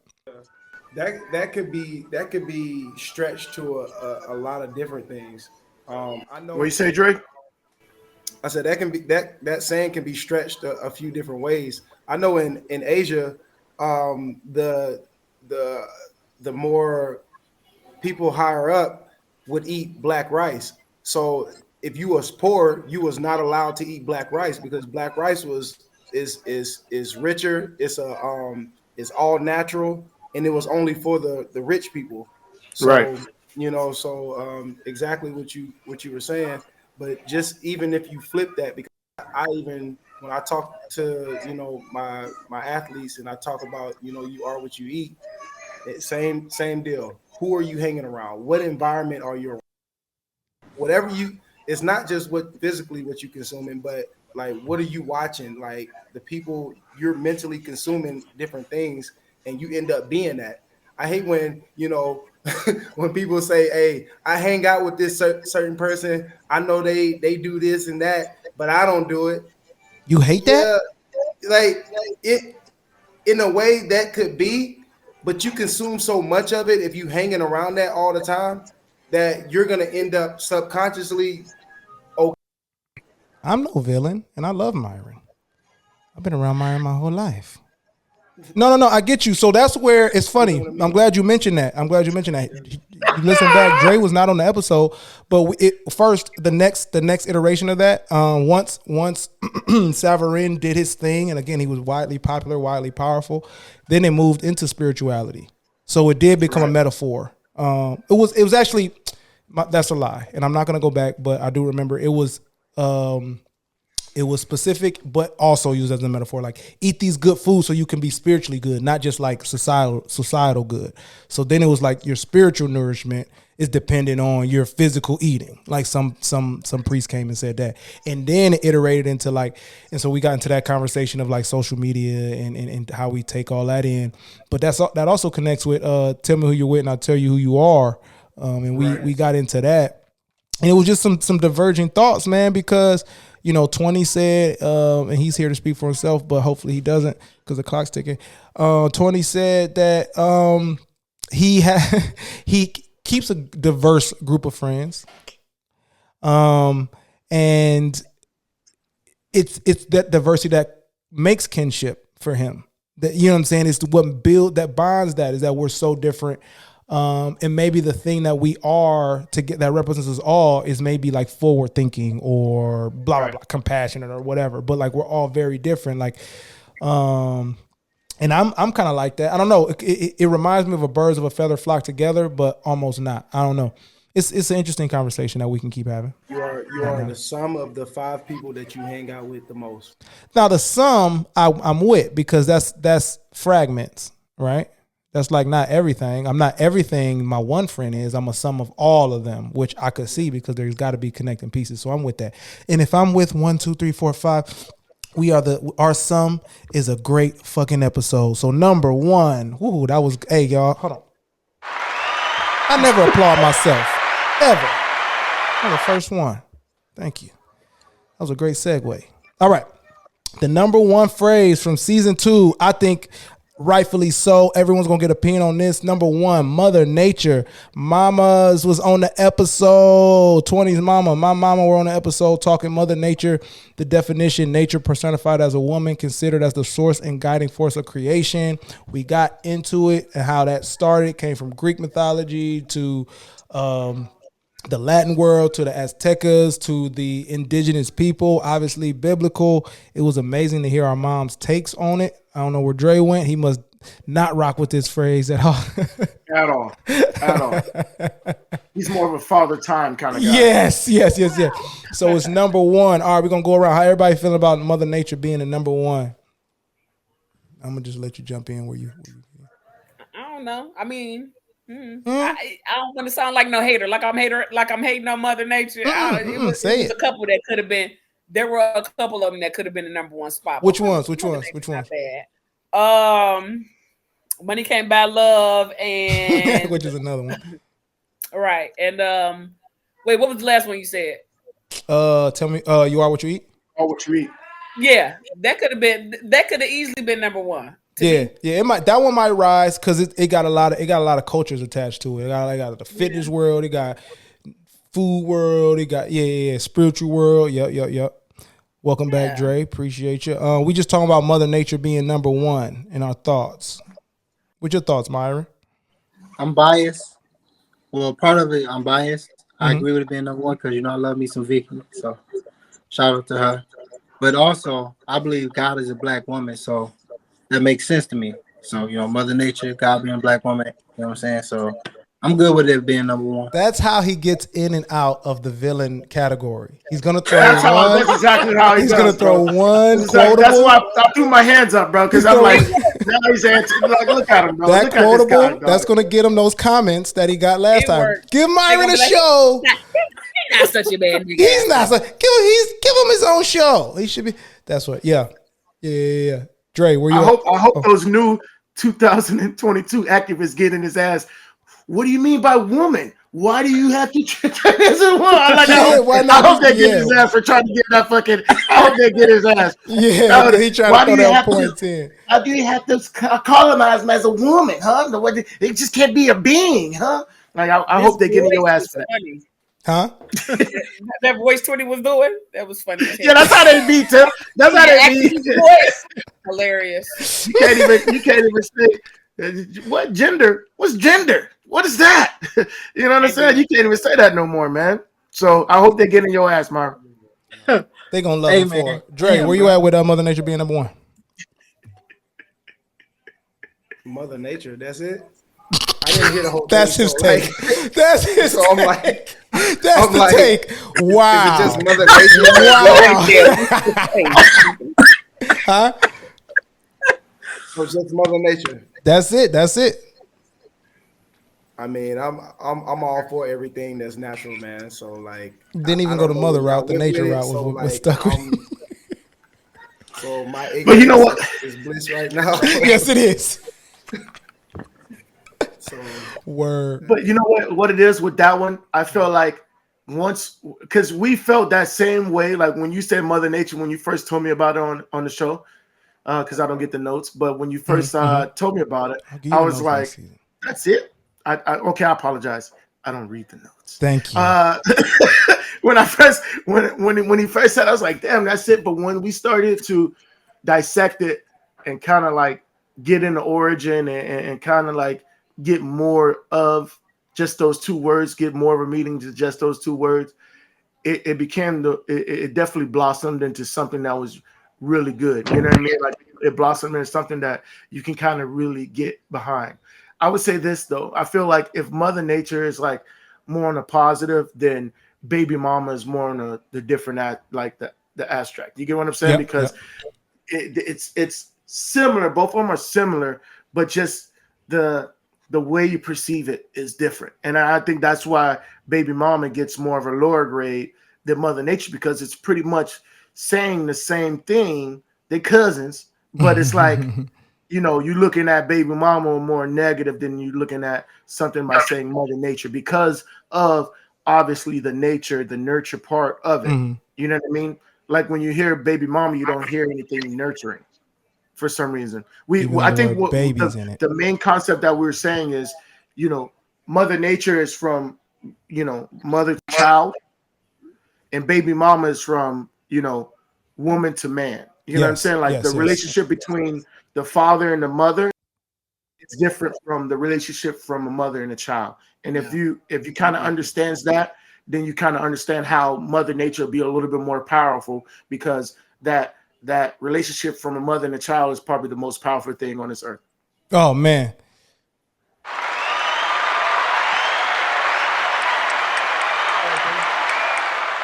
That was great, man. So yeah. So yeah, just to bring you back, Tiff. But he got to the point. It was a little long. Yeah, exactly. I knew you had something to say. There we go. That was perfect. That was perfect. Tiff, and just to bring you up, Baby Mama was 11. While you stepped away, we went over Baby Mama. It came in at number 11. Yeah, Baby Mama more so has a negative connotation because of the culture that it comes from. Exactly. So it didn't. Exactly. So all right, y'all. I can relist them, but give me your predictions for the winners here. Who do you think will be the crown the champ? Now remember that Mother Nature and You Are What You Eat, they got a first round bye, so they in the second round automatic. Who y'all think gonna come out on top? I honestly think You Are What You Eat. You Are What You Eat. Come through. That one, or Money Can't Buy Happiness. So which one you picking? I'm with 20. Money. I'm just saying those two. I'll give those two. Money Can't Buy Happiness. All right, everybody gets 3 picks. Put it that way. That way the listener viewer can. So we got Money Can't Buy Happiness, Hindsight 2020, and Mother Nature. 1, 2, 3. Mother Nature. Okay, I'll take you out of. Hold on. Money Can't Buy Happiness. Eye for an Eye, and Ignorance is Bliss. Ooh. You are what you eat. Jack of all trades, and dang, I just fumbled that one. Was it drawing a blank, Dre? Ooh, bro, you're very good at this. You're very good at this. It's all about timing. It's just all about timing, guys. At this. All right, but no, for real though, you're gonna have to give me yours again. Dre's like, nah, that ain't it. Yeah, what was it again, Dre? Jack of all trades. Yes, sir. You are what you eat. What's your last one? I'll remember it in a second. Okay, Fave, give me yours again. You said You Are What You Eat. What's your other two? You Are What You Eat. Hindsight is 2020, and Money Can't Buy Happiness. Ooh, Money Can't Buy Happiness got 3 votes. Yeah, that's probably the favorite to win. We're gonna put these odds out. All right, Dre, you got one more vote. It was the I can say think some you more. said it, Chris. The Confucius, eye for an eye. Eye for an eye? Eye for an Eye. That's what it was. Word. All righty. I'm going to put my votes in, man. I think as I'm going down, I think Picture's Worth 1,000 Words going to actually do some numbers. I agree with Money Can't Buy Happiness. It's probably my number 1 vote to win. I'm surprised that, I think You Are What You Eat will do well. I think Ignorance is Bliss, which is what Tony said. No, I'm not going to go. Let me see. Damn. It's hard. My last one. Yeah. Am I going to go trying to hope for one? Try to like put it in the people's minds?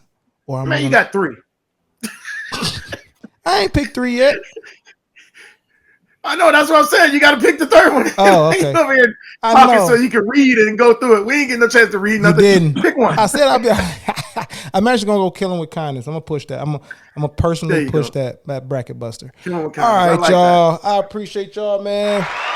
One more clap for the Expression Appraisal Team. Season 2 in the books, but it won't be the last time you see us. We're going to be dropping bracket episodes, little shortened episodes twice a week. Me, 20, the Expression Appraisal Team, random guests. We'll be jumping on IG Live. We'll be giving away some things, newsletter dropping, all types of fun stuff, man. Stay tuned. 20, Fave, Myron, Dre, I appreciate y'all greatly for what y'all gave season 2. Big plans for season 3. I will be sending you all big plans. Notes. I will be sending y'all. Dub ain't gonna read them. So Dub ain't gonna read them. That's I'm gonna call him about the notes. I'm the B plan. Hey, baby, you gotta know your talent. You gotta know your talent. You gotta know, yeah. But before we go, know your talent, man. Any parting words from each of you? Not any. Please share. Please share a gem in your mind, heart, spirit, to leave listeners with for season 2, starting with Dre. Something to leave them with, man. Not Dre. Can you hear me, bro? Yeah. I don't think he knows you're talking to him. I am talking. Dre, anything to leave the listeners with, man? One piece of information, one gem you got for them. Nah, man, y'all stay tuned, man. This, you know what I'm saying? This is definitely gonna be a banger. So I look forward to it. Yes, sir. Myron, what you got for the people? It was all love. I appreciate y'all having me. I'm not really a villain. Don't let these niggas tell you that. I hope to be back, you know. Oh man. If I'm a victim of the ratings, if I'm a prisoner of the ratings, if I'm a prisoner of the ratings, you'll be back. if I'm a stand on my moral ground, nah, you're one of my best friends, man. It's all good. Fave, any last words for season 2 officially? We gonna have y'all back for the bracket stuff, but any last words for season 2 for the people? Really, I just appreciate y'all. It's always a blast when I get invited to do the show. It's all love, and I'm appreciative, and I'm gonna tune in, and I want everybody listening to tune in. Appreciate and make my episode win. Yeah, that's what we pushing. We pushing. Money can't buy happiness. Is gonna win, man. 20. It's up there. 20. Sorry, y'all. I will get a bigger board and get sound bites for everybody in season 3. Let me up the budget a bit. 20 lasting words for season 2. No, man, it's this journey has been amazing from season 1 all the way to season 2. I really feel like a lot of people are getting behind this. It's going to be even better for season 3.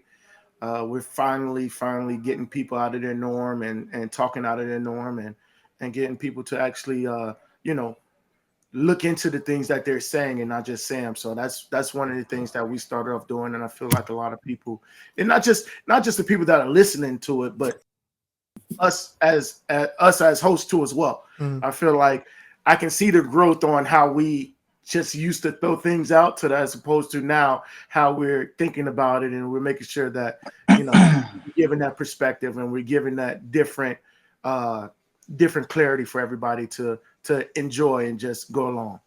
Right, man. Appreciate that, man. I agree. One thing I will say, man, is even people like family members and close friends, like they hit us up talking about like, y'all didn't do this phrase, or I heard this, and y'all. So it's like it's really starting to do a thing, and as we continue to expand and grow and hit other things, that hopefully we continue to connect with more people and impact more people and make the it's all world about better the connection, baby. Mm-hmm. All right, man. We're gonna get up out of here. You can find us on Apple Podcasts, Google Podcasts, Spotify. Brought to you by the Underdog Podcast Network. 20. I'll give this one to you because we already passed time, so I don't care if we add another amount of time. Do you want to do one more Dictionary of Misinformation to end the season? 20 times. Of course, man. 20 times. All right, let's get one for the one time. No. You know what it is? I got so much stuff outside this little box, man. I got chaos going on. Chaos outside the box. We gonna let you get to it. So it's like, so what's up? You want to do it? The dictionary. I don't mind. You know, that's my favorite thing to do. Let's do it. Let's do it. All right. You know what we never do? We never gave you, 20, the chance to give us a letter. Oh, for real? For real. That is true, man. Yeah. Thank you, man. You give us a letter for this one. What you gonna educate us on today? C? We're gonna go with C's, man. Yo, people skip A, B, and C like no all other. The time. I remember when the first person said A like 2 weeks ago, we were like, wait. Nobody said A yet? Right, man. It's true. Okay, here we go. Here's a pretty good one that I'm interested in. Bulls seeing red. So many investigations have established that bulls cannot distinguish one color from another.